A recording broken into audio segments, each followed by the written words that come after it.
হয় আপোনালোকে চাব পাৰিছে গুৱাহাটী মহানগৰীখন ব্লেক কামাণ্ডৰে ভৰিছে কিন্তু বহুতৰ মানুহৰ মাজত প্ৰশ্ন আহিছে যে কি কাৰণত এই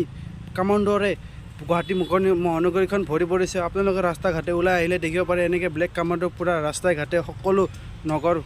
সৰু সৰু জায়গাটো মানে এনেকৈ বহি থাকে যাই থাকে আপোনালোকে দেখিব পাৰে কিন্তু বহুতৰ মাজত প্ৰশ্ন আহে যে কি কাৰণত এনেকুৱা ব্লেক কামাণ্ডবিলাক ঘূৰি আছে ইয়াৰে এটাই উদ্দেশ্য তো আমি 2019 ডাঙৰ প্ৰতিবাদ পাইছিলোঁ য'ত 5জন ল'ৰা আমি হেৰুৱাইছিলোঁ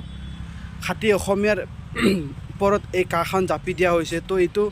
ৰোধ কৰিবলৈ চৰকাৰে এই কাৰ আন্দোলন যাতে অলপতে কমাই দিয়ে সেইকাৰণে এইবিলাক ব্লেক কামাণ্ড হাজাৰ হাজাৰ ব্লেক কামাণ্ড আপোনালোকৰ মাজত এনেকৈ গুৱাহাটী মহানগৰীত নমাই দিছে তো আমি সকলোৱে কোনো কাৰো একো ক্ষতি নোহোৱাকৈ আমি কাখন